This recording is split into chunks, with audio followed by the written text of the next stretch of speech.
The scent of pure vanilla extract, toasted pecans, and melted brown sugar was woven so deeply into Ginny May's skin that no amount of scrubbing could wash it away. For 42 years, that scent had been her signature, her armor, and her legacy. May's Sweet Soul wasn't just a bakery in the heart of Atlanta. It was an institution. And Ginny, at 65 years old, was its undisputed matriarch. She was a woman built of unyielding steel and quiet grace. Widowed at 35, she had raised 4 children single-handedly, putting them through college, paying for braces and financing weddings, all on the margins of pound cakes and peach cobblers. In her community, Ginny was the quintessential strong black woman. She was the one who prayed the loudest, worked the hardest, and never ever complained. But that title, worn like a crown of honor for decades, was beginning to feel remarkably like a cage. It was a Tuesday evening, long past closing time. The neon open sign buzzing in the front window had been switched off hours ago, but the industrial kitchen in the back was suffocatingly hot. Ginny was exhausted. Her bones held a deep, persistent ache, particularly in her lower back and knees, a testament to decades spent standing on hard tile floors. Tomorrow was the mayoral inauguration gala, and Maze's Sweet Soul had been contracted to provide a 5-tier red velvet centerpiece and 400 individual sweet potato tartlets. It was the biggest order of the year. "Just a little more, Ginny," she muttered to herself, wiping a smudge of flour from her forehead with the back of her wrist. She needed a fresh bag of dark cocoa powder from the storage room. The storage room was a narrow, dimly lit corridor at the back of the building, packed floor to ceiling with bulk ingredients. Ginny wiped her hands on her apron, her breath coming a little shorter than usual. The fluorescent bulb overhead flickered, casting long, wavering shadows across the concrete floor. She took a step inside. Normally, Ginny knew every inch of this room blindfolded. She knew where the flour was stacked, where the sugar bins sat. But tonight, as her right foot came down onto the concrete, there was no friction. There was only a sudden, violent slide. Her foot shot forward, slick against a patch of floor that felt strangely viscous. Ginny had no time to brace herself. The world tilted violently. She fell hard, twisting awkwardly to avoid hitting her head on the metal shelving. The sound was what she would remember most vividly. It wasn't a dull thud. It was a sharp, distinct crack that echoed off the cinder-block walls. Pain, pure and white-hot, exploded outward from her right hip, radiating down her leg and up her spine. It was a pain so absolute, so blinding, that it snatched the air straight from her lungs. She lay there on the cold concrete, gasping like a fish pulled from water, staring up at the flickering bulb. She tried to push herself up, to brush it off like she had brushed off every other hardship in her life. "Get up, Ginny," the voice in her head commanded. "You have tartlets to bake. You have a family to support. Get up." But her body refused to obey. Her right leg was entirely dead weight, throbbing with a sickening rhythm. As she lay there, waiting for the breath to return to her lungs, her hand brushed against the floor where she had slipped. Her fingers came away slick with a thick, greasy substance. Not cooking oil. It felt heavy, like industrial machinery lubricant. She didn't have time to process it. The darkness was closing in around the edges of her vision. With trembling, flour-dusted fingers, she managed to pull her cell phone from her apron pocket and dial 911 before the pain finally dragged her under. When Ginny woke, the comforting smell of vanilla and pecans was gone, replaced by the sterile, biting odor of bleach and rubbing alcohol. The steady, relentless beeping of a heart monitor filled the air. She blinked against the harsh fluorescent lights of the hospital room, her mouth dry as cotton. "Mom! Oh my God, she's awake!" The voice was loud, piercing, and unmistakably Tasha's. Suddenly, her hospital bed was surrounded. All 4 of her children were there, taking up all the oxygen in the room. Ginny's heart fluttered with a brief, instinctual warmth. They came. My babies came. Andre, her eldest, stood at the foot of the bed in a crisp, bespoke navy suit, looking every inch the successful architect she had paid for him to become. He was pacing, checking his Rolex. Tasha, her only daughter, leaned over the bed rails. Her hair was perfectly styled, her makeup flawless. In her right hand, she held her iPhone, angled perfectly to capture both her own distressed face and Ginny's frail form in the bed. "Hey guys," Tasha spoke into the camera, her voice dropping into a register of hushed, dramatic sorrow. "I'm here at the hospital. My beautiful, strong mother just had emergency hip surgery. Please send all your prayers. Being a daughter is so hard right now, but I'm going to be by her side every step of the way. Drop a heart in the comments for Mama Ginny. Ginny winced, trying to shift, but the agony in her hip flared. Tasha, baby, put the phone down. Just updating the community, Mom. They love you, Tasha whispered, quickly tapping the screen to post the reel. Marcus, her middle son, the financial advisor, leaned against the window frame. He had a Bluetooth earpiece in and was typing furiously on his laptop, occasionally glancing up. Doc says it's a severe fracture, Mom. They had to put pins in. You're going to be out of commission for a while. Have you thought about who's running the bakery? We need to lock down the cash flow. I just woke up, Marcus, Ginny rasped, her throat burning. Then there was Jalen, her youngest, the golden boy. He stood quietly in the corner, his hands shoved deep into the pockets of his designer hoodie. He wouldn't meet her eyes. He looked pale, shifting his weight nervously from foot to foot. Are you in pain, Mama? Jalen mumbled, looking at the floor tiles. I'm all right, baby. God is good, Ginny lied instinctively. She had been protecting them from her pain for so long, she didn't know how to stop. Andre clapped his hands together, stepping forward with the authority of the eldest child. All right, listen up. Mom needs us. We are going to handle this like the family she raised us to be. We take shifts. I'll take the nights, Tasha. You take the mornings. Marcus, you handle the afternoons. Jalen, you fill in the gaps. Tasha nodded vigorously, sliding her phone into her Prada bag. Absolutely. I've already cleared my schedule. I'm not leaving you, Mom. Marcus closed his laptop with a snap. We've got you covered. Don't stress about a thing. Ginny looked at her beautiful, successful children. A deep wave of relief washed over her, powerful enough to briefly dull the pain of the surgical incisions. She had given them everything, and now, in her moment of vulnerability, they were stepping up. She closed her eyes, letting a tear slip down her cheek. Thank you, my babies, she whispered. Thank you. 10 minutes later, Andre's phone buzzed. He looked at the screen, his jaw tightening. Damn it. Mom, it's the developers for the Midtown project. I have to take this. I'll be back tonight, okay? He leaned down, kissed her forehead, and practically sprinted out the door. 5 minutes after that, Tasha gasped. Oh, shoot! My nanny just texted the twins are throwing a massive tantrum. Mom, I have to run and handle this, but I'll be back first thing in the morning with your favorite coffee. Love you. She blew a kiss and vanished. Marcus was already packing his briefcase. Market is volatile today, Mom. If I don't get back to the office, my clients are going to panic. Jalen, you stay with her. He didn't wait for an answer before walking out. Ginny turned her head to look at Jalen. Her youngest son was chewing his thumbnail, his leg bouncing anxiously. He looked at his phone, then at Ginny. Mama, I have a really important meeting. About a job. You know how much I need a job. Ginny felt a small, cold stone settle in her stomach. Go on, baby, she said softly. Go get your job. I'm fine here. I'll be back tonight. Promise. Jalen wouldn't look her in the eye as he backed out of the room. The door clicked shut. The silence of the hospital room rushed in, heavy and suffocating. Ginny was alone. It's just for today, she told herself. They're busy. They have the lives I built for them. They'll be back tonight. But they didn't come back that night. The first 3 days were a blur of narcotics and agonizing physical therapy. Ginny learned very quickly that a broken hip didn't just break a bone, it broke a person's dignity.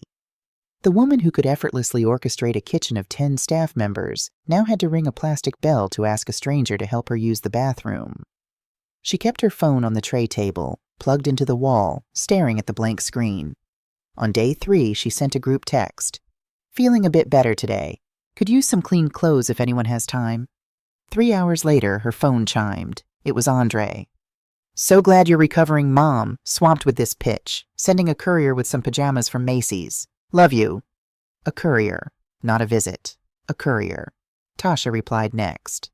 Mom, my mental health is in the toilet right now. The kids are so demanding I literally haven't slept. I'm taking a self-care day to reset so I can be strong for you later. Sent you some healing crystals via Amazon. Marcus didn't reply at all. Jalen's phone went straight to voicemail. The pajamas arrived in a sterile box. The crystals arrived in a padded envelope. Ginny let them sit unopened on the chair in the corner. By day 7, the illusion had entirely shattered.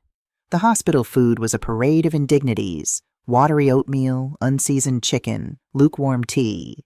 The woman who had fed half of Atlanta with soul-warming food was now chewing on cardboard. But the physical hunger was nothing compared to the emotional starvation. The only person who consistently spoke to her was Hannah. Hannah was a 25-year-old nurse, a first-generation immigrant from Mexico, with tired eyes but incredibly gentle hands. She worked the long shifts, the ones nobody else wanted. Hannah didn't look at Ginny with pity. She looked at her with respect. On the morning of the 10th day, Ginny was struggling to brush her own hair. The pain medication made her hands tremble, and the thick, natural coils of her hair were tangled and matted from pressing against the hospital pillow. She dropped the brush on the floor in frustration, a quiet sob escaping her lips. Hannah walked in, took one look at the situation, picked up the brush, and silently moved behind Ginny. "Let me, Miss Ginny," Hannah murmured softly. She began to work through the tangles with painstaking care, section by section, just as Ginny used to do for Tasha when she was a little girl. "You don't have to do that, child," Ginny said, her voice thick with unshed tears. "I can manage." "I know you can," Hannah replied quietly. "But you shouldn't have to." The simple truth of those words hit Ginny like a physical blow. You shouldn't have to. Hannah finished braiding Ginny's hair and stepped to the side to check her IV. "Ms. Ginny, if you don't mind me asking, where is your family? The emergency contact list has 4 names on it, but no one has checked in at the desk since the day of your surgery." Ginny looked down at her hands. They were wrinkled, scarred from burns, calloused from labor. Hands that had built an empire to shield her children from the harshness of the world. "They're busy," Ginny said mechanically. It was the excuse she had used for them for years. "They have very important careers. In America, you have to hustle. If you stop moving, you fall behind. I taught them that." Hannah paused, adjusting the flow of the saline drip. "My mother works cleaning office buildings, Ms. Ginny. She works 14 hours a day. But when my grandmother was sick, my mother slept on a chair in her room every night for a month. Hustle is how you survive. Family is why you survive. If they forget the why, what are they hustling for?" Ginny couldn't answer. She turned her head to look out the window at the gray Atlanta skyline. Over the next 5 days, something fundamental shifted inside Ginny Mays. The sadness, the deep, hollow ache of abandonment, began to curdle and harden. It was a slow metamorphosis. She stopped looking at her phone. She stopped making excuses to the doctors about why her room was empty during visiting hours. She spent her days lying still, staring at the ceiling, auditing her entire life. She thought about Andre and the $40,000 loan she had given him for his architectural firm that had never been repaid. She thought about Tasha, who demanded free catering for all her influencer events because, "It's good exposure, Mom." She thought about Marcus, who aggressively advised her to put her retirement funds into an account he managed, taking a hefty commission off his own mother. And she thought about Jalen, her baby boy, who always needed just a few hundred to cover rent because the world was so unfair to him. They weren't just busy. They were entirely, utterly detached from her humanity. To them, she wasn't Ginny, a woman who felt pain and loneliness. She was an institution. She was a resource. And right now, the resource was broken and not dispensing cash, so they had simply stopped pushing the buttons. "I didn't raise children," Ginny thought, a cold clarity washing over her. "I raised parasites, and I let them feed because I thought that's what love was." Day 15. The attending physician walked in, a clipboard in hand and a forced professional smile on his face. "Well, Ms. Mays, you've hit all your physical therapy benchmarks. The incision is healing beautifully. You are cleared for discharge today." Ginny sat up straight in her bed. She wore the clothes she had arrived in 2 weeks ago, washed and folded by Hannah. "Thank you, doctor. We require a family member or designated caregiver to sign you out and drive you home," the doctor said, clicking his pen. "Shall we call your eldest son? We have his number on file." "No," Ginny said. Her voice was no longer the soft, accommodating tone of the grandmother. It was the voice of the woman who ran a business, sharp and authoritative. "My sons are unavailable. I will be handling my own discharge." The doctor looked uncomfortable. "Ms. Mays, hospital policy dictates—" "I am a 65-year-old woman of sound mind," Ginny interrupted, locking eyes with him. "I have a fractured hip, not a fractured brain. I will sign whatever waivers you need, and I will call my own transportation. Please bring me the paperwork." 10 minutes later, Jenny was seated in a wheelchair in the hospital lobby. Outside, the Atlanta sky had opened up, pouring thick, heavy sheets of rain against the glass doors. She pulled out her phone. She opened the Uber app, a tool Tasha had installed for her months ago, but she had rarely used. She meticulously typed in her home address, selected a premium car with extra legroom, and hit request. Hannah came rushing out of the elevator, holding a plastic bag containing Jenny's personal effects. She looked distraught. "Miss Jenny, the desk nurse told me you were leaving alone. Please, let me call my cousin. He has a big van. He can take you home. You shouldn't be alone today." Jenny looked at the young woman. This stranger had shown her more compassion in 15 days than the 4 people she had birthed had shown her in years. Jenny reached out, taking Hannah's hand. "Hannah, you have a beautiful heart. Don't ever let this world harden it," Jenny said softly. "But I need to do this alone. I need to walk through that door by myself." A black SUV pulled up to the curb. The driver, a middle-aged man, rushed out with an umbrella. He helped Jenny transfer from the wheelchair to the back seat, moving with agonizing care as she positioned her stiff, painful hip. The ride home was silent. The rain battered the roof of the car. Jenny looked out the window at the passing city. The neighborhoods shifted from the sterile commercial zones of the hospital district to the older, more worn streets of her community. "Nasty weather to be out in, ma'am," the driver said gently, glancing in the rearview mirror. "You heading home to family?" Jenny looked at his reflection. "I'm heading to my house," she replied. She didn't use the word home, and she didn't mention family. The SUV pulled up to her property. It was a dual-zoned lot. The front was May's Sweet Soul, the brick facade looking tired in the gray light. Behind the bakery was her 2-story residential house. The driver helped her out, opening his umbrella to shield her. He handed her the aluminum walker the hospital had provided. "You sure you got it from here, ma'am?" he asked, looking at the dark, silent house. "I've got it," Jenny said. She tipped him a $100 bill, ignoring his protests, and turned to face her property. Every step with the walker was a battle. The rubber grips squeaked wetly on the concrete path. She bypassed the house and headed straight for the back entrance of the bakery. She needed to see her sanctuary. She fumbled with her keys, her hands shaking from exertion and the cold dampness in the air. Finally, the deadbolt clicked. She pushed the heavy metal door open and stepped into the storage room, the exact spot where her life had been irrevocably altered 15 days ago. The air inside was stale.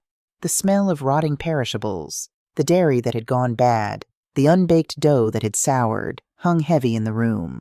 The health department had likely been here. There was yellow tape across the walk-in fridge. The 400 tartlets and the 5-tier cake for the mayor's gala had obviously never been delivered.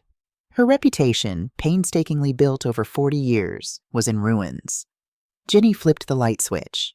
The flickering fluorescent bulb sputtered to life. She looked down at the floor. The spot where she had fallen had been hastily mopped, but a dark stain remained on the concrete. She maneuvered her walker past the stain, heading toward her small, cramped office at the back of the building. She sat heavily in her worn leather desk chair, resting her aluminum walker against the filing cabinet. She was physically exhausted, but her mind was racing with a terrifying, cold precision. She opened her laptop. The battery was dead. She plugged it into the wall, waiting agonizingly for the screen to boot up. When she had fallen, she had felt something on the floor. Something slick. Something intentional. At the time, she thought it was just a spill from a careless supplier, but over the last 15 days of analyzing her children's behavior, a dark, terrible suspicion had taken root in the back of her mind. She opened the bakery's security camera software. It was an old system, saving footage directly to a local hard drive for 30 days before overwriting it. She navigated to the footage from 15 days ago, the Tuesday of the fall. She watched herself on the grainy screen, working tirelessly in the main kitchen. She fast-forwarded. Wait, she rewound the footage to 3 hours before her fall, to 5 p.m. The back door to the storage alley opened. A figure stepped inside.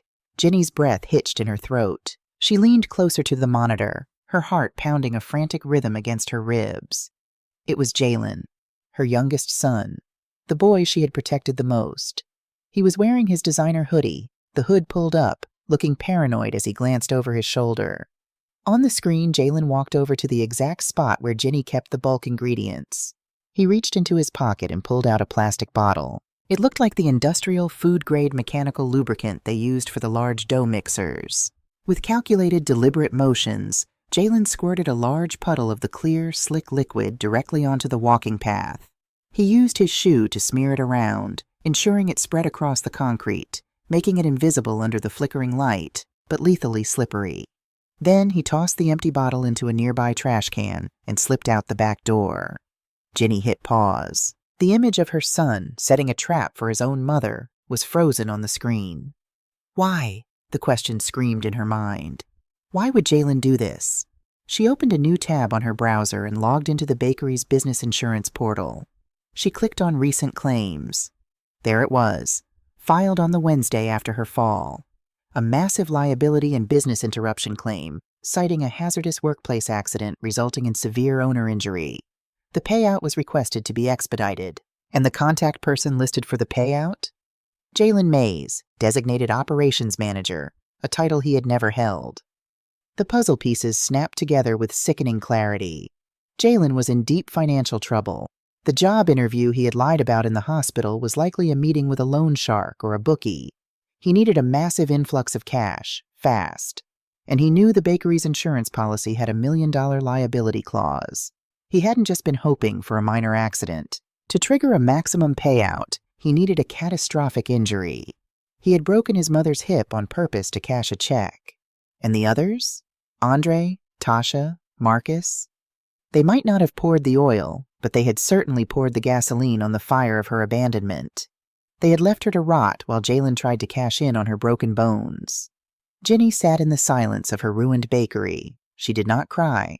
The time for tears was over. The maternal instinct that had driven her for 40 years, the instinct to protect, to forgive, to nurture, shriveled up and died right there in that desk chair, replaced by something entirely new. She opened the bottom drawer of her desk. Underneath a stack of old vendor invoices lay a thick, black, leather-bound ledger. It was the book where she recorded every penny the bakery earned, but tonight it would serve a new purpose. She grabbed a red pen. She opened to a fresh page, the paper crisp and white. At the top, in large, precise letters, she wrote, "The debts of Andre, Tasha, Marcus, and Jalen." Ginny Mays, the strong black woman, the perpetual ATM, the sacrificial lamb, was dead. The woman sitting in the chair was an auditor, and it was time to balance the books. The walk from the back door of the bakery to the kitchen of her residential house was less than 50 feet. That night, dragging the aluminum walker through the cold Atlanta rain, it felt like 50 miles. The pain medication she had taken before leaving the hospital was beginning to wear off, leaving a raw, scraping agony in her right hip with every step. Ginny finally pushed open the heavy oak door of her home. The house was pitch black. The silence inside was not peaceful. It was a heavy, stagnant quiet that pressed against her eardrums. She fumbled for the light switch. The living room sprang into view, and for a moment Ginny just stood leaning heavily on her walker, breathing hard. This was the room where she had hosted 30 years of Thanksgivings, Christmases, and Sunday dinners. The floral sofa where her late husband Albert used to read the Sunday paper still sat by the window. The mantelpiece was crowded with framed photographs. Andre's college graduation, Tasha holding her twins, Marcus in his first tailored suit, Jalen in his high school football uniform. They were smiling in every picture. A perfect, successful, happy family. Ginny looked at those smiling faces now, and a wave of nausea washed over her. It was a gallery of strangers. She shuffled into the kitchen. The linoleum floor was sticky. The air smelled sour. Ginny opened the refrigerator. Inside, sitting on this middle shelf, was a large Tupperware container holding the remnants of a baked macaroni and cheese she had made for Jalen 3 weeks ago. He had promised to come pick it up. He never did. A thick layer of green and white mold now covered the top. Beside it were half-empty bottles of juice, wilted greens in the crisper, and a carton of milk that had expired 10 days ago. They didn't even clean out the fridge, she thought. They knew I was in the hospital. They knew the food would rot. They just didn't care to step foot in this house if it didn't involve me handing them something. Ginny closed the refrigerator door gently. She didn't have the energy to throw it away tonight. She made her way to her bedroom on the first floor, a modification Albert had insisted on years ago because of her bad knees. She managed to change into a dry nightgown, her hands trembling as she navigated the buttons. She lay down on her mattress, pulling the heavy quilt up to her chin. The sheets were cold. The house was cold, but the ice in her veins was colder. She did not sleep. She lay awake, staring at the ceiling, waiting for the dawn. The next morning, the rain had stopped, replaced by a pale, watery sunlight. Ginny woke to a sharp, authoritative pounding on her front door. Every movement was an undertaking. She hoisted herself out of bed, gripped the walker, and made her agonizing way down the hall. "Hold on, I'm coming," she called out, her voice raspy. When she opened the door, there was no one there. The mail carrier had already passed. But stuck to the wood of her front door, secured with bright orange tape, was a heavy, official-looking document in a plastic sleeve. Ginny pulled it down. She retrieved her reading glasses from the entryway table and unfolded the paper. At the top, in bold, unforgiving letters, it read, "Notice of delinquent property taxes and impending lien." Ginny's brow furrowed. She read the document twice. The city of Atlanta was claiming that property taxes for the dual-zoned lot, both the bakery and the residence, had not been paid for 3 consecutive years. The total amount owed, including exorbitant penalties and interest, was $42,500. If the debt was not settled within 30 days, the city would move to auction the property. 3 years? Ginny whispered to the empty hallway. She walked over to the kitchen table and sat down. She pulled out her phone and dialed Marcus. Marcus, her middle son, the financial wizard, the boy she had trusted with all her bookkeeping when her arthritis got too bad to write out the checks manually. Every quarter, she had transferred the tax money into an account Marcus managed specifically for the property. The phone rang 4 times before going to voicemail.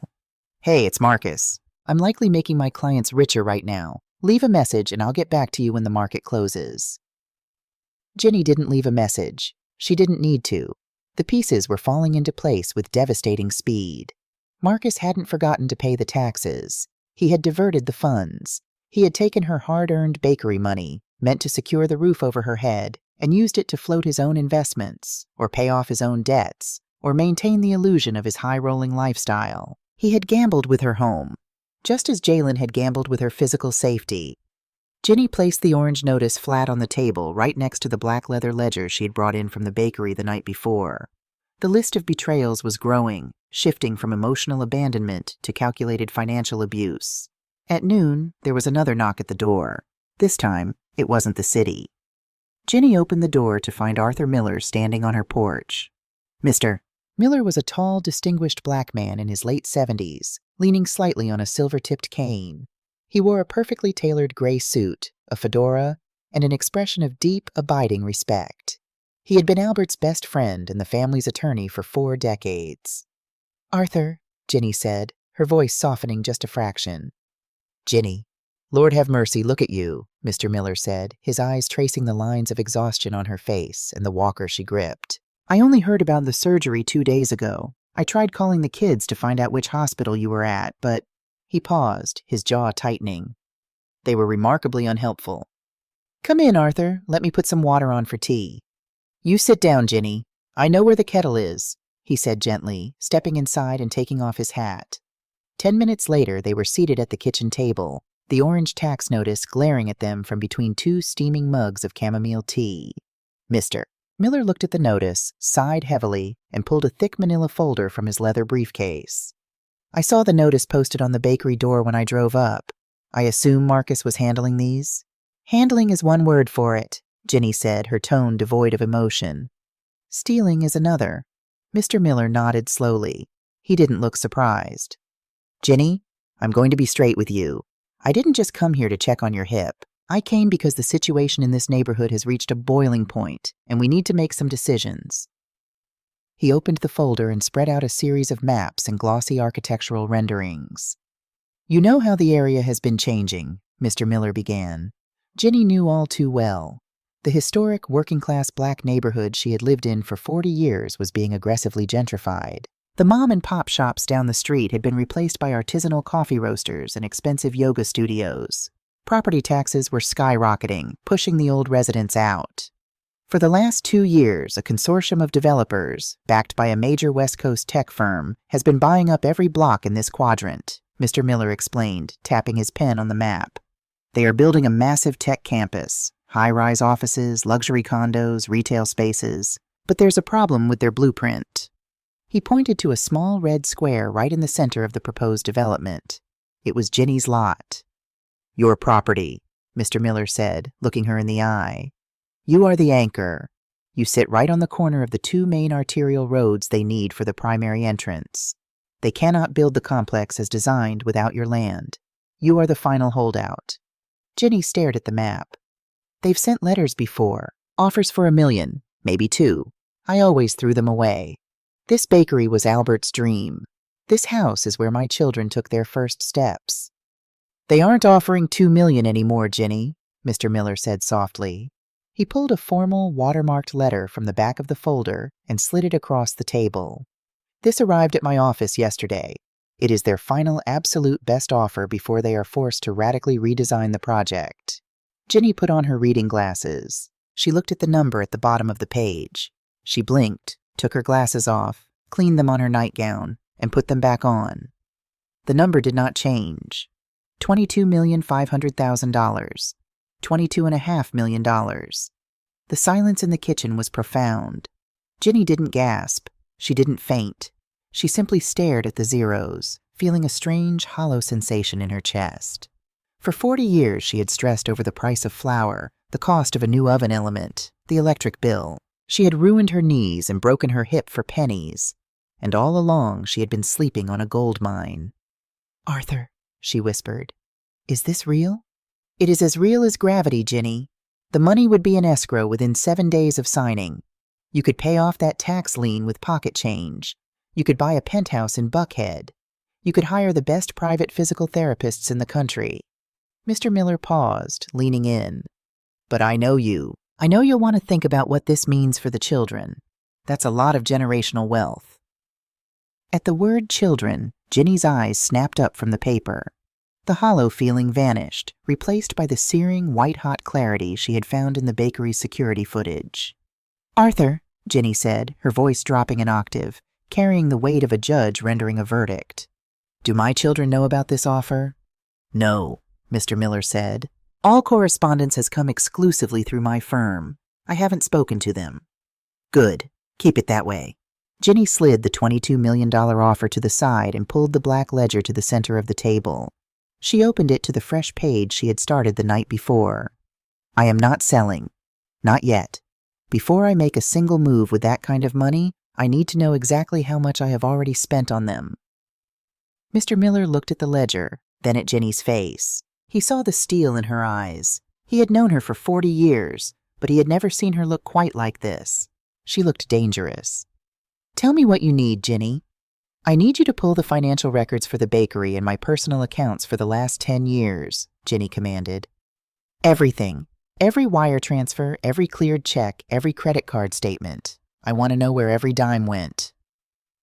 For the next 3 days, Ginny Mays did not leave her kitchen table. She lived on tea and dry toast, the physical pain in her hip pushed to the background by the sheer force of her will. Mr. Miller delivered 3 heavy banker's boxes of financial documents. Ginny sat with her reading glasses perched on her nose, a calculator at her right hand, and the black ledger in front of her. Page by page, statement by statement, she audited her life. She was no longer a mother reflecting on memories. She was a forensic accountant dismantling a crime scene. She started a new page in the ledger. Andre, the architect. She flipped through the bank statements from 7 years ago. There it was. The $40,000 wire transfer to Andre's LLC, a temporary bridge loan to help him secure an office lease for his new firm. He had sworn on his life he would pay it back in 6 months. He had never made a single payment. She found the receipts for his wedding 4 years ago. Andre had insisted on a lavish country club reception to impress his wealthy in-laws. When he ran $15,000 short, Ginny had quietly paid the caterers out of the bakery's emergency fund so he wouldn't be embarrassed. She found the co-signed auto loan for his first BMW. He had missed 3 payments, which Ginny had covered to protect her own credit score, totaling $2,400. Total extracted, $57,400. She turned the page. Tasha, the influencer, Tasha's trail was 1,000 small cuts. There were the credit card statements. Ginny had given Tasha a card for emergencies when she had the twins. The statements showed a different story. Zara, Sephora, a cosmetic dentistry clinic in Miami, $12,000 for veneers she claimed were necessary for her brand.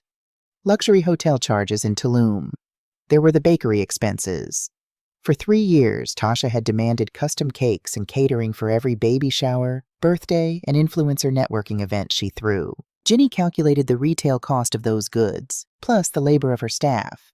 $18,500 in lost revenue. Total extracted, $42,500. She turned the page. Her hand gripped the red pen tighter. Marcus, the advisor. This was the most complex and the most devastating. Marcus had taken over her finances 5 years ago when Albert died. Ginny dug into the tax records. For 3 years, he had advised her to transfer $14,000 annually into a property tax escrow account he controlled. The orange notice on the door proved he had pocketed $42,000. But that wasn't all. She looked at her IRA statements. 4 years ago, Marcus had convinced her to move $50,000 of her retirement savings into a high-yield private equity fund he was managing. The fund had gone bust 2 years later. Marcus had shrugged it off as market volatility. Ginny now suspected the fund was a shell for his own bad bets. Total extracted, $92,000. Finally, she turned to the last page. Jalen the baby. Jalen's section was not the largest in dollar amount, but it was the heaviest in betrayal. She calculated the $500 monthly allowance she had been sending him for 5 years because he couldn't find his footing. That was $30,000. She found the records of the 3 times she had paid off his credit cards when collectors started calling the house. $14,000. She wrote those numbers down. But then she added a final line item. She wrote, insurance fraud attempt/intentional physical harm. She didn't put a dollar amount next to it. You couldn't put a price on a shattered hip and a shattered heart. Total extracted financial, $44,000. Ginny put down the pen. She pressed the total button on the calculator.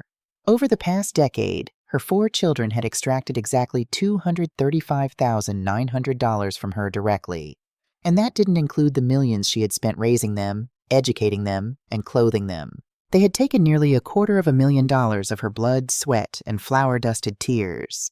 And when she lay broken on a concrete floor, when she lay thirsty in a hospital bed, when she needed them to give back just a fraction of the care she had given them, they had looked at their watches and walked away. Ginny closed the ledger. The sound was loud in the empty kitchen. She picked up her phone. She didn't text them individually. She opened the group chat titled May's Family, a chat that had been dead silent for 15 days. Her fingers moved swiftly over the screen. I am home. I am cooking Sunday dinner this week. Macaroni and cheese, collard greens, fried chicken, and peach cobbler. 6 p.m. sharp. Attendance is mandatory. We have family business to discuss. She hit send. Almost instantly, the replies began to roll in. Tasha. OMG, Mom. So glad you're home. We will absolutely be there. Missed your cooking. Andre. Praise God. See you Sunday, Mom. I'll bring some wine. Marcus. Sounds great, Mom. Glad you're feeling better. Jalen. Love you, Mama. See you Sunday. Ginny read the messages, a cold, humorless smile touching the corners of her mouth. They were coming for the food. They were coming to see if the ATM was back online. They thought they were coming to a family dinner. They had no idea they were walking into a boardroom. And Ginny Mays, the new CEO of her own life, was about to file for bankruptcy on their relationship. Sunday arrived with the heavy, humid heat typical of Atlanta in late summer. Inside the Mays household, the air was thick with a different kind of heat. It was the rich, intoxicating aroma of Southern soul food, a scent that, for decades, had signaled comfort, safety, and unconditional maternal love. Ginny stood at the stove, her aluminum walker pushed slightly to the side, her weight resting heavily on her good leg. The pain in her surgically repaired hip was a constant throbbing baseline to her movements, but she ignored it with the practiced discipline of a veteran soldier. She was frying chicken in the heavy cast-iron skillet Albert had bought her for their first anniversary. The oil popped and sizzled. In the oven, a massive tray of baked macaroni and cheese bubbled beneath a golden brown crust of sharp cheddar.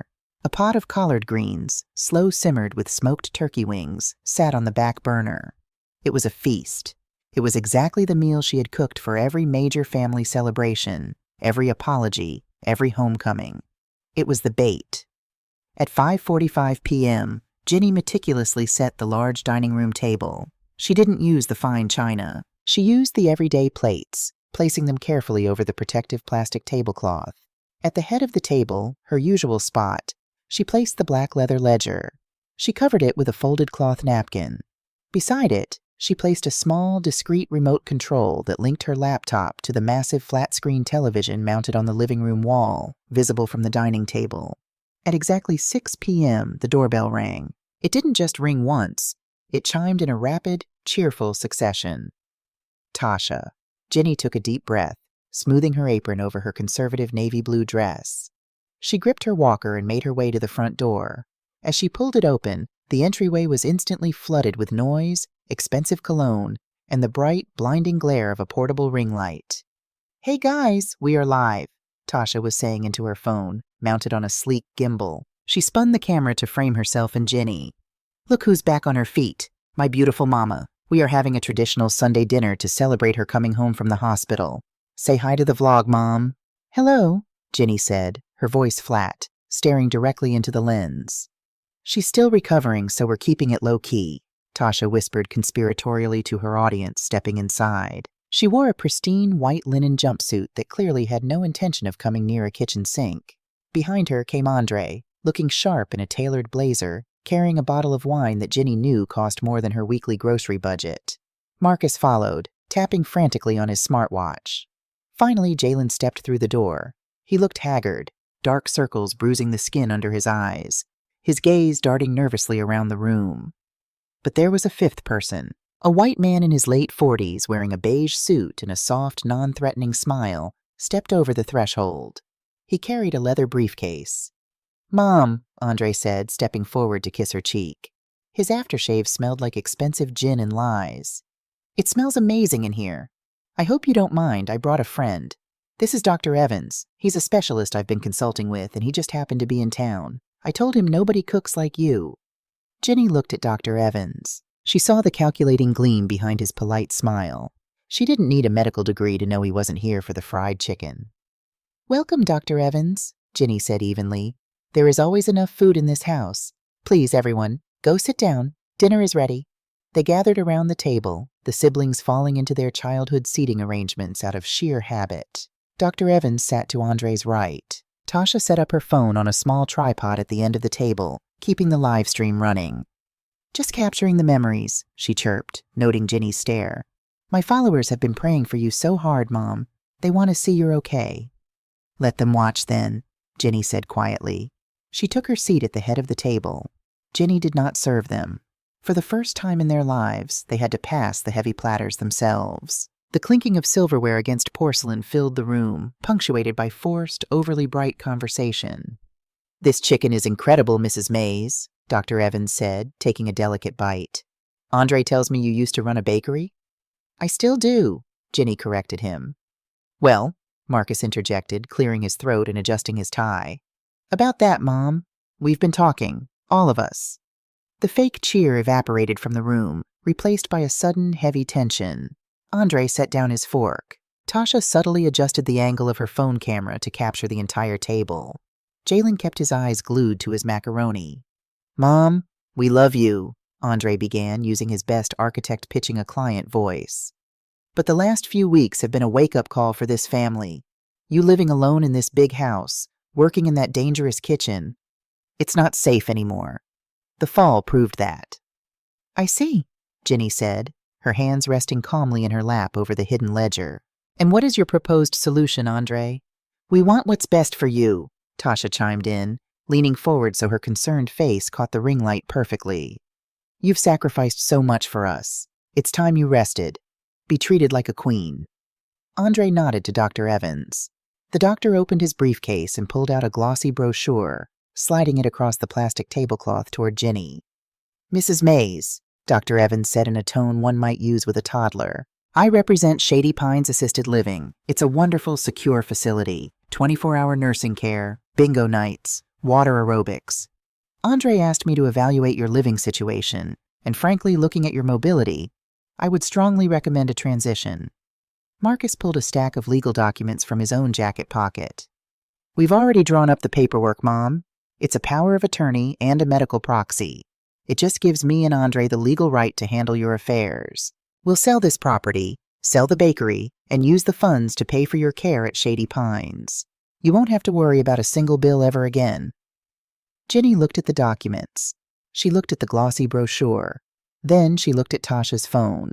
The live stream had a little counter in the corner. 4,200 viewers. "Let me understand," Ginny said, her voice eerily calm, carrying clearly across the room. "You brought a fake doctor into my home under the guise of a guest to declare me incompetent. You want me to sign away my legal rights, sell the home Albert built, and lock me in a home. And you're broadcasting this to 4,000 strangers, Tasha. To what? Look like the tragic, responsible daughter making the hard choices?" Tasha's face flushed. "Mom, don't make it sound like that. We're doing an intervention. You're clearly confused and traumatized from the surgery." "She's lashing out," Dr. Evans whispered loudly to Andre, shaking his head. Classic sign of cognitive decline. "I am not declining," Ginny said, sitting up straighter. "I am finally paying attention." Ginny removed the cloth napkin, revealing the black leather ledger. She placed her hand flat upon it. Then, with her other hand, she picked up the remote control and pressed a single button. Behind Andre, the massive 75-inch flat-screen TV blared to life. It didn't show the Sunday football game. It showed a stark, white spreadsheet. The heading read, in massive black letters, the debts of Andre, Tasha, Marcus, and Jalen. The entire table froze. Dr. Evans blinked, confused. Tasha's mouth dropped open. "Since we are talking about my mental competence," Ginny said, her voice ringing out with the authority of a judge in a courtroom, "let's review my financial competence. Or rather, let's review yours."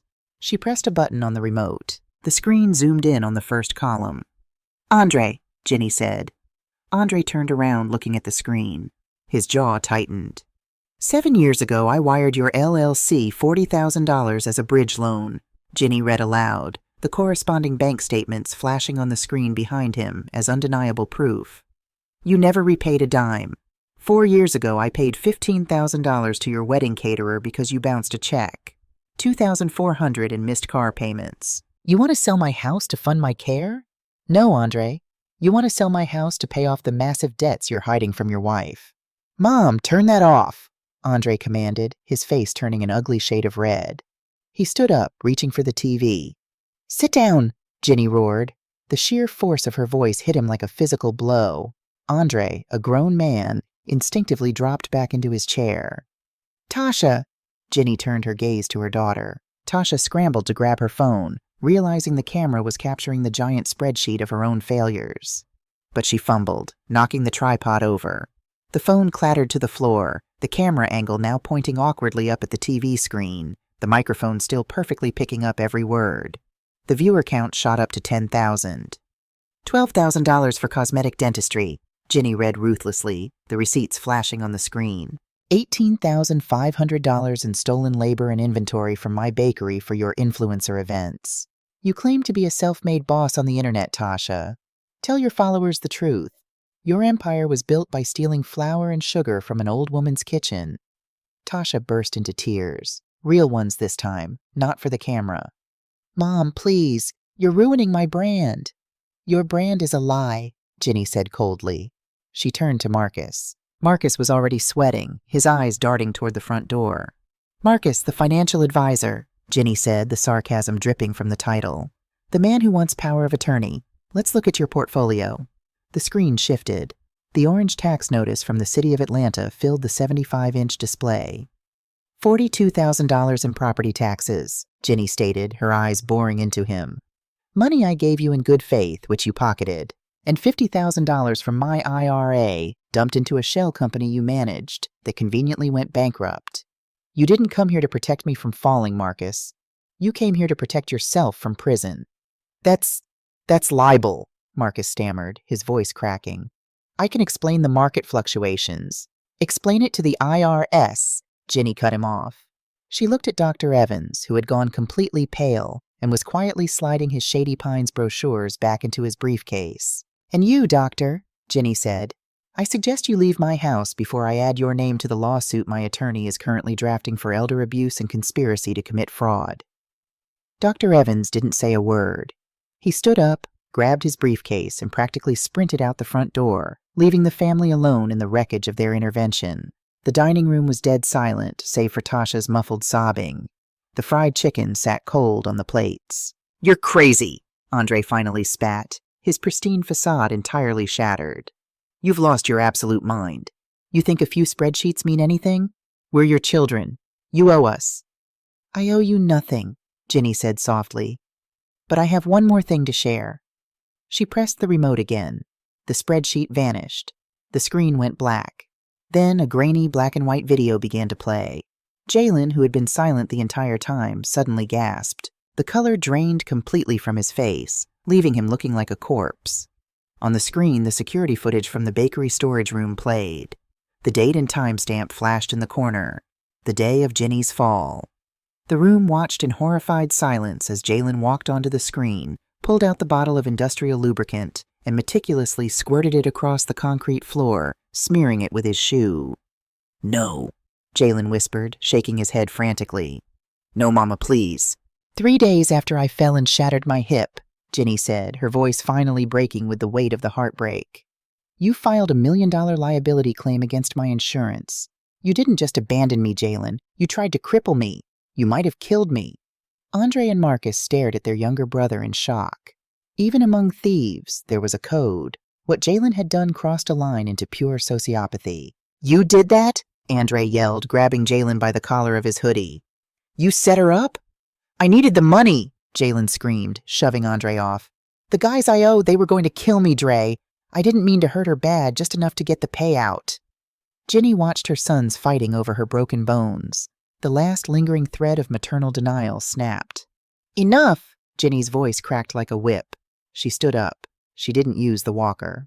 The adrenaline and the absolute certainty of her actions flooded her system, temporarily masking the pain. She stood tall, a matriarch surveying the ruins of her kingdom. "Tasha's phone is still broadcasting," Ginny said. The viewer count was now over 25,000. The chat on the floor was moving so fast it was a blur. "The internet has seen it all. Your theft, your lies, your attempted fraud." She looked at each of them in turn. "You came here today to take my home. So let me tell you something about this home," Ginny said. She reached into her pocket and pulled out the folded offer letter Arthur Miller had given her. She threw it into the center of the table, right into the macaroni and cheese. "A developer offered me $22.5 million for this property on Thursday," Ginny said. The words hung in the air. The fighting stopped. Tasha stopped crying. 4 pairs of eyes stared at the grease-stained paper in the center of the table, their minds struggling to comprehend the number. $22 million? Marcus whispered. "And I would rather burn it to the ground," Ginny said, her eyes flashing with a righteous, terrifying fire, "than give a single penny of it to the parasites sitting at this table." She pointed a trembling finger toward the front door. "Get out." "Mom, wait, we can talk about this," Andre pleaded, his eyes locked on the paper and the food. "Get out!" Ginny screamed from the very bottom of her soul. The sheer ferocity of her command broke them. Jalen was the first to run, stumbling out the door into the night. Tasha snatched her phone from the floor, ending the live stream in a panic, and fled. Marcus and Andre lingered for a second, their eyes full of a sickening mixture of terror and greed, before they too turned and walked out the door. Ginny stood alone in the dining room. The house was silent again. But this time it wasn't the heavy, stagnant silence of abandonment. It was the clear, ringing silence of a battlefield after the victory has been won. She looked down at the untouched feast. She reached over, picked up a piece of fried chicken, and took a bite. It tasted like freedom. The internet does not forgive, and it certainly does not forget. By Monday morning, the clip from Tasha's livestream had been ripped, remixed, and reposted across every major social media platform. It was trending at #1 on Twitter and TikTok under the hashtag Mays Family Fraud. For the 4 Mays children, the consequences were swift and brutal. Tasha woke up to find she had lost 300,000 followers overnight. Her major cosmetic sponsorships dropped her within hours, citing values misalignment. Andre arrived at his architectural firm to find his partners holding an emergency meeting to vote him out, terrified that his financial fraud would drag the firm into an IRS audit. Marcus's wealth management company suspended him without pay pending an internal investigation into his handling of client accounts. And Jalen? Jalen had vanished. The revelation of the security footage had sent him deep underground, hiding not only from his family, but from the loan sharks who had seen the viral video and realized the insurance payout they were promised was a pipe dream. But desperation breeds audacity. Cornered, humiliated, and facing financial ruin, Andre, Tasha, and Marcus did not seek forgiveness. They sought a lawyer. 3 weeks after the Sunday dinner, Ginny was sitting in her kitchen, performing her daily physical therapy exercises when a process server knocked on her door. He handed her a thick stack of legal documents.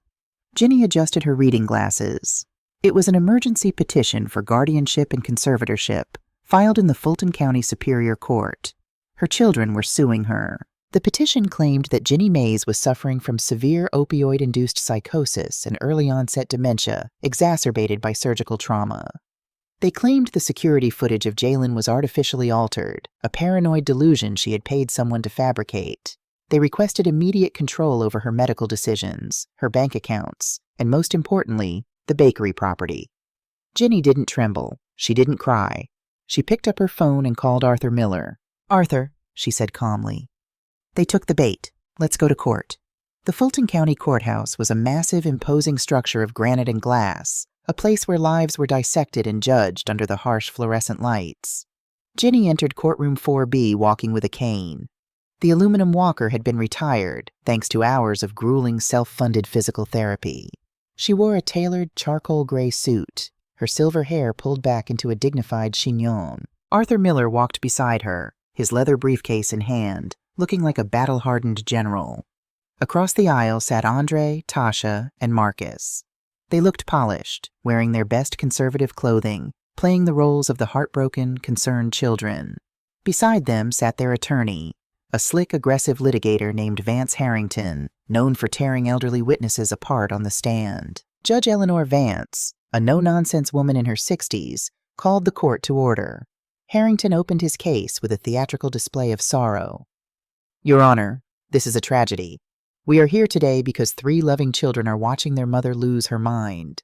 Following a traumatic hip fracture, Mrs. Mays was prescribed high doses of oxycodone. Since then, her behavior has become erratic, paranoid, and financially reckless." He paced in front of the gallery. "She has alienated her family, kicked them out of her home, and most alarmingly, she hallucinated a scenario where her youngest son tried to kill her, producing a heavily doctored digital video to support this delusion. We ask the court to intervene before she signs away her multi-million-dollar estate to strangers in a fit of drug-induced psychosis." Harrington called his witnesses. Tasha took the stand, sobbing beautifully, testifying that her mother had never been the same since the surgery and was verbally abusive. Marcus testified with feigned reluctance that his mother had completely misunderstood his complex financial strategies and was now incapable of doing basic math. When it was Arthur Miller's turn to cross-examine, he didn't raise his voice. He simply dismantled them with paper. He entered Ginny's bank statements into the record, proving Marcus's theft. He entered the receipts of Tasha's stolen bakery goods. "Objection, Your Honor," Harrington shouted. "This is a guardianship hearing, not a financial audit. Mrs. May's past generosity does not prove her current mental competence." "Sustained," Judge Vance said, though she shot Marcus a look of deep disgust. "Mr. Miller, move to the core issue. The petitioners claim your client is under the influence of narcotics and making paranoid accusations regarding the security footage. Do you have medical evidence to refute this?" "I do, Your Honor," Arthur Miller said, a slight, knowing smile touching his lips. "The defense calls our key medical witness, Nurse Hannah." The courtroom doors opened and Hannah walked down the aisle. She wore her crisp hospital scrubs, her face composed and serious. She took the stand and swore to tell the truth. Andre and Tasha exchanged a confused look. They recognized her as the nurse from the viral video Tasha had shot, but they didn't understand why a low-level floor nurse was a star witness. "State your full name for the record," Mr. Miller said. "Hannah Elena Mays Rodriguez," she answered clearly. The courtroom went dead silent. Andre's head snapped up. Tasha gasped loudly. Even Harrington looked thrown off balance. "Mays? Could you clarify your relationship to the respondent, Ginny Mays?" Mr. Miller asked gently. "Ginny is my stepmother," Hannah said, looking directly at the 3 siblings across the room. "My biological father was Albert Mays. I am the product of an affair he had 26 years ago with a hotel maid." Murmurs erupted in the gallery. Judge Vance banged her gavel. "Order, Mr. Miller, where is this going?" "Your Honor, it goes to the absolute lucidity and extraordinary moral character of my client," Mr. Miller explained. When Ginny Mays discovered her husband's infidelity and his illegitimate child, she did not file for divorce. She did not destroy him. When Hannah's biological mother passed away 10 years ago, it was Ginny Mays who secretly paid for Hannah's nursing school tuition out of her bakery profits. She did this while her own children drained her dry. Does this sound like a woman suffering from paranoia, or a woman of unparalleled grace and sound mind? Harrington jumped up. "Objection. Relevance. This soap opera history doesn't prove she isn't hallucinating now." "I have proof she isn't," Hannah interjected, her voice ringing out. She turned to the judge. "Your Honor, I was Mrs. May's primary care nurse for 15 days. During that time, she refused all narcotic pain medication after the second day. She took only extra-strength Tylenol because she wanted her mind clear." Hannah pulled a certified, stamped hospital log from a folder in her lap. "But that is not all," Hannah continued, her eyes locking onto Marcus. "On day 4 of her hospitalization, I intercepted a phone call to the nurse's station. It was Marcus Mays. He identified himself as her financial power of attorney. He demanded that we administer heavy doses of sedatives to his mother, claiming she was prone to hysterical fits. When I refused, he threatened to have me fired. He was actively trying to induce the very cognitive decline he is now suing her for." The color drained completely from Marcus's face. He slumped back in his chair, looking physically ill. "We have the hospital recordings of those phone calls, Your Honor," Mr. Miller said, handing a flash drive to the bailiff. "Furthermore, the security footage of Jalen Mays has been authenticated by an independent cybersecurity firm. It is entirely real. The petitioners are projecting their own conspiracy onto my client." The judge looked at the 3 siblings, her expression hardening into absolute granite. "Mr. Harrington," Judge Vance said coldly, "I suggest you control your clients, because they are inching dangerously close to perjury and elder abuse charges." "Your Honor, if I may," Ginny's voice cut through the heavy atmosphere of the courtroom. She stood up slowly, leaning on her cane. "I would like to testify." Ginny took the stand. She didn't look at her children. She looked at the judge. "Mrs. Mays," Mr. Miller asked, "your children claim that your refusal to sell your property for $22 million is proof of financial incompetence. They argue that a sane person would take the money and secure their medical future. Why haven't you signed the contract with the developers?" Ginny took a deep breath. "Because, Mr. Miller, my children know the price of everything and the value of nothing. They look at May's sweet soul, and they see an old brick building taking up space. The developers look at it and see an obstacle to their shiny new glass towers." She turned to the gallery. "But I know what is buried beneath the concrete." Ginny reached into her blazer pocket and pulled out a fragile, yellowed piece of paper enclosed in a plastic protective sleeve. "My late husband, Albert, bought that property in 1982, but he didn't buy it just to bake cakes. He bought it to protect it. Before it was a bakery, that specific plot of land was the site of the Freedom Print Shop in the 1960s. It was a secret hub where civil rights leaders printed pamphlets, organized boycotts, and hid activists from the police. Dr. Martin Luther King Jr. held late-night strategy meetings in the basement of my bakery." A collective gasp echoed through the courtroom. Even the court reporter paused for a fraction of a second. Andre stared at his mother, completely stunned. He was an architect, yet he had never bothered to learn the history of the walls his mother toiled within. "The developers," Ginny continued, her voice gaining strength, "their blueprint requires excavating a massive underground parking garage. To build their $22 million tech campus, they would have to bulldoze the basement. They would have to obliterate a piece of Black history, a piece of American history, forever." She looked directly at her 3 children. "My children wanted me to take the money, divide it up, and go quietly into a nursing home to die. They wanted to trade our community's legacy for luxury cars, designer veneers, and bad stock market bets. They wanted to pave over our ancestors' blood so they wouldn't have to work for a living." Ginny turned back to the judge. "I am not financially incompetent, Your Honor. I am playing a longer game than any of them realize." Ginny nodded to Mr. Miller. Arthur Miller stood up, opening his briefcase one final time. "Your Honor, yesterday morning, Ginny Mays finalized a legal transaction. She did not sell the land to the tech developers." "What did she do?" Judge Vance asked, leaning forward, genuinely captivated.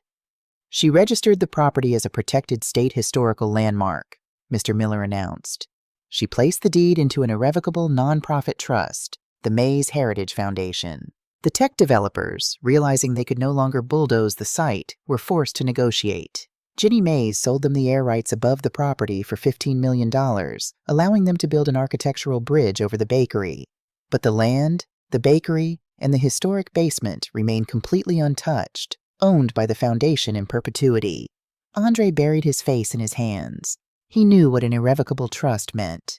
It meant the money was locked tight. It was untouchable by heirs, protected by federal law, and managed by a board of directors. "And who sits on the board of this foundation, Mrs. Mays?" the judge asked. "I do," Ginny said proudly, "along with Arthur Miller and my daughter, Hannah Mays Rodriguez, who will direct our community outreach programs for elder care."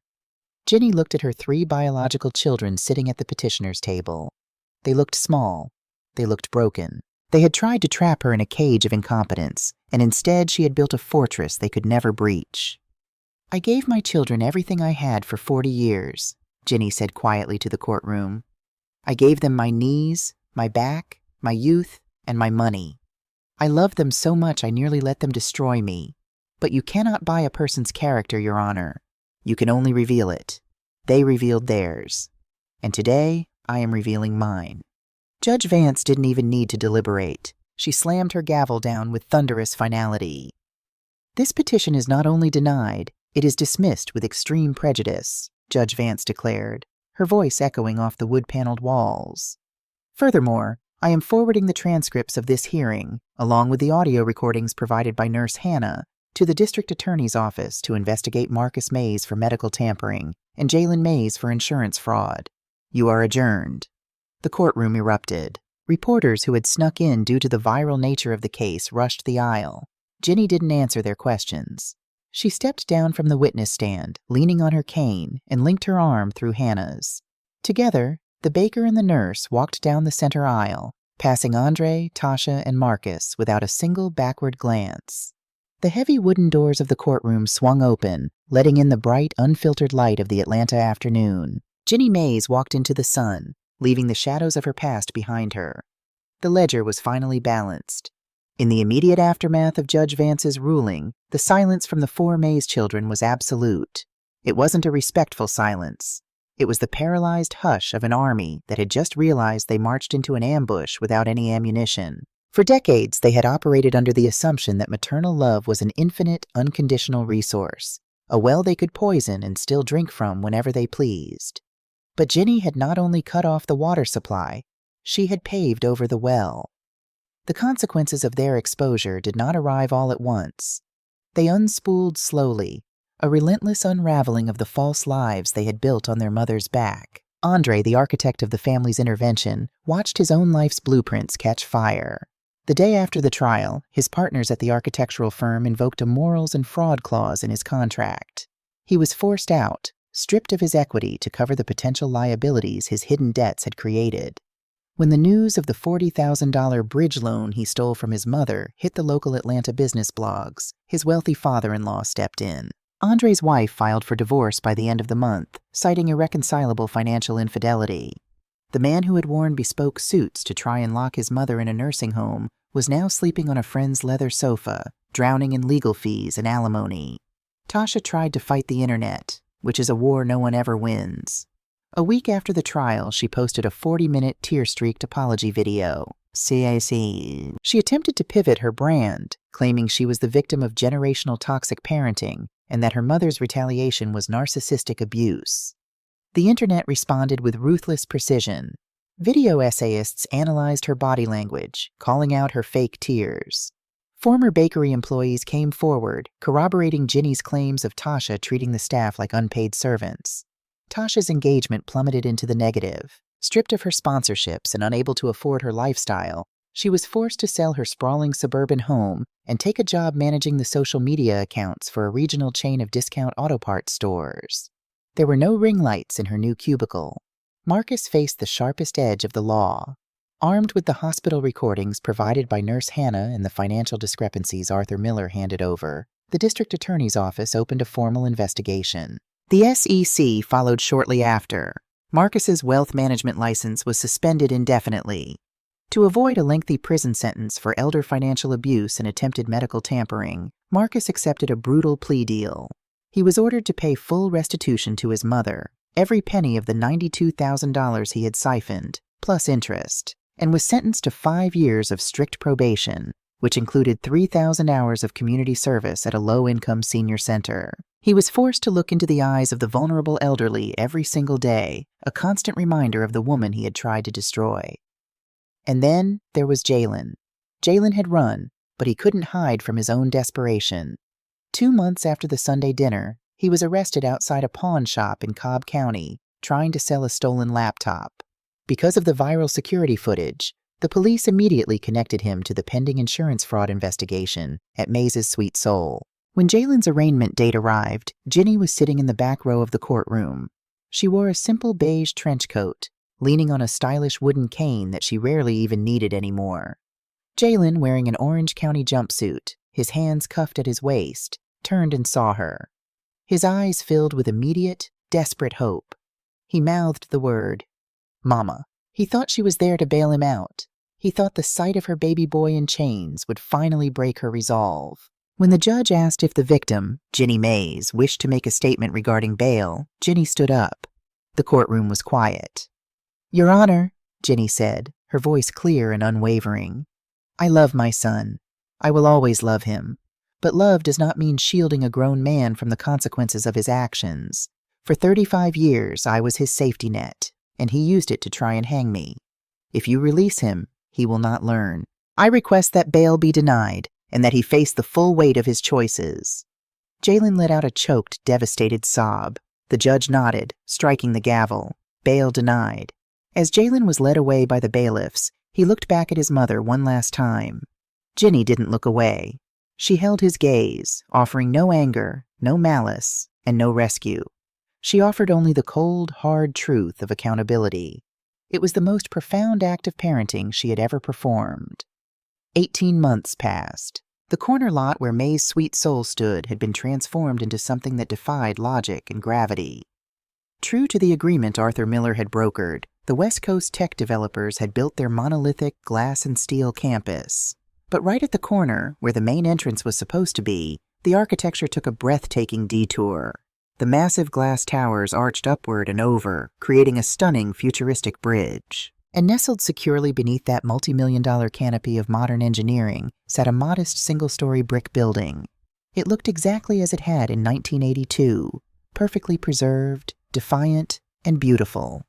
It was the grand opening of the Albert and Ginny Maze Cultural Center and Elder Sanctuary.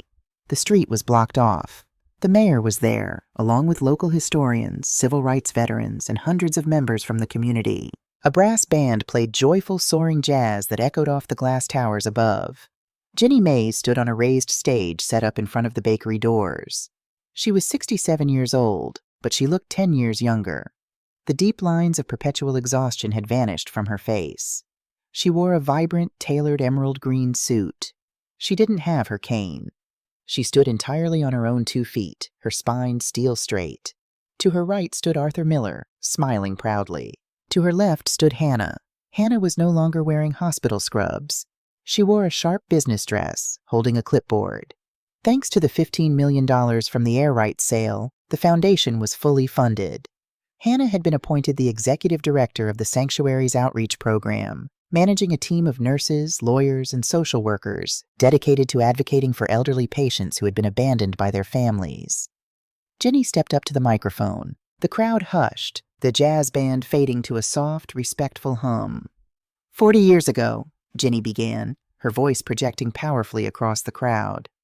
My husband Albert and I stood on this very concrete. We didn't have $22 million. We barely had $22, but we had a recipe for pound cake, and we had a dream to feed our community. She gestured to the brick building behind her. Many people recently told me this building was just an old, broken-down shop. They told me I was just an old, broken-down woman who needed to be put away so others could profit off my bones. They wanted to dig up this earth, throw away our history, and build something shiny on top of our erased memories. The crowd murmured in agreement.